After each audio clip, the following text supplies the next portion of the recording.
열왕기상 15장 9절에서 24절. 지금은 고인이 된 문영실이라고 하는 분이 있습니다. 작년에 한 50대에 하나님의 부르심을 받았죠. 이분에게 아들이 있었는데 그 이름이 용묵이라 문영실 이분을 편하게 우리는 용묵엄마라고 불렀습니다. 이분은 시집와 아들을 낳은 후 하반신을 못 쓰게 되었죠. 거기다가 지적 장애까지 있었습니다. 하반신을 못 쓰니 자연 몸무게가 불어나 아마도 100kg 정도는 좋게 나갈 체중이었습니다.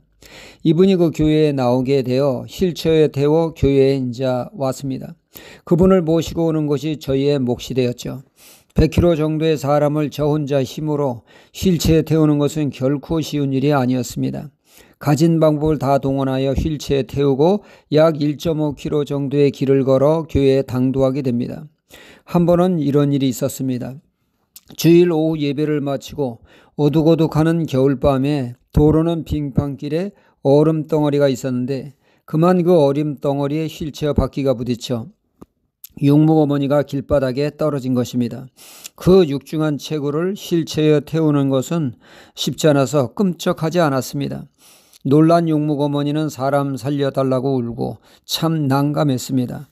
마침 그 부대를 지나가고 있어서 저는 그 위병소에 뛰어가 도움을 요청을 했습니다. 장병들이 나와서 도와주어 어려움을 모면하게 되었죠. 그때 일을 생각하면 지금도 아찔합니다. 그분을 모시고 교회에 오는 것이 결코 쉬운 일은 아니었지만 영광도 있었습니다. 수년을 비가 오나 눈이 오나 휠체어로 모시고 다니는 것을 보고 그 동네 사람들이 저보고 천국 갈 사람이라고 했습니다. 어느 날은 지나치는 동네 아주머니께서 변함이 없는 분이라고 했습니다.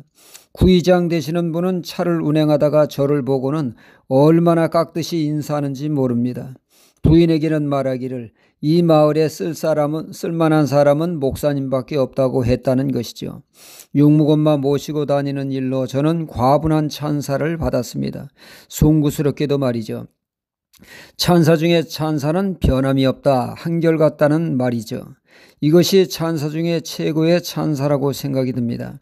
한결같다는 말은 달리 표현한다면 초지일관이라 말할 수가 있겠죠. 한번 시작한 일을 끝까지 변함없이 한다는 것은 결코 쉬운 일이 아니죠. 그 과정 속에서 만나는 장애물을 극복해야만이 이것이 가능하기 때문입니다.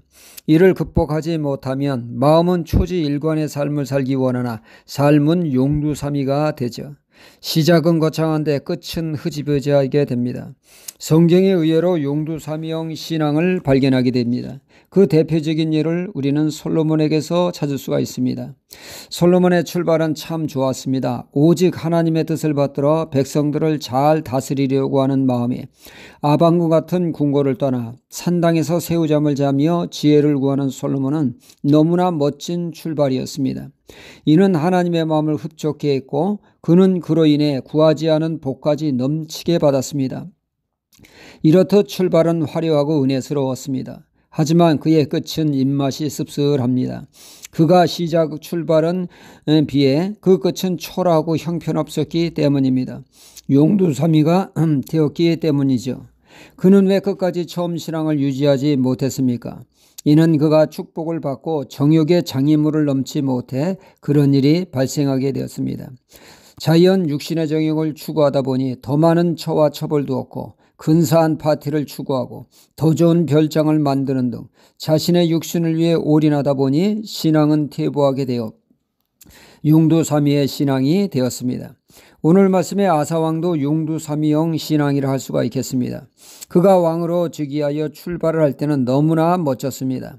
그는 즉위하기가 무섭게 그 누구도 손을 대지 못한 종교개혁을 단행하게 됩니다. 우상을 뿌리 뽑는데 앞장을 서게 됐죠. 태후가 우상 숭배하자 태후의 자리를 폐하게 하는 그의 어머니까지도 용납하지 않는 철저한 종교개혁에 우상타파를 하므로 그는 평가받기를 온전한 자라고 하는 평가를 받았습니다.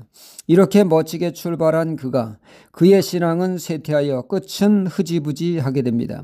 초창기 때는 그는 대군을 맞이하여 오직 하나님만 신뢰하는 믿음으로 국난을 헤쳐나갔던 그가 믿음이 아닌 돈으로 나라의 어려움을 해결하려 합니다. 이에 선지자가 책망을 하자 선지자를 옥에 가두는 일을 서슴지 않았으며 그가 그 노년에 발이 병이 들어 중례 산해할 때 하나님께 기도하지 않습니다. 더 좋은 용한 은사를 찾습니다. 허준을 찾으며 허진 같은 명의를 찾다가 그의 생애를 마감하게 됩니다. 출발은 하나님 중심의 사람이었으나 끝은 과연 그 사람이 믿음의 사람이었나 의문이 드는 지경에 이르렀던 것입니다. 용두사미가 되었습니다. 우리는 우리의 신앙이 용두사미의 늪에 빠지지 않도록 신앙을 각성하며 영적 침체에서 벗어나 초지일관의 신앙을 유지하도록 작업과 도전을 받으며 신앙이 날로 업그레이드되는 신앙이 되도록 힘써야겠습니다. 할렐루야.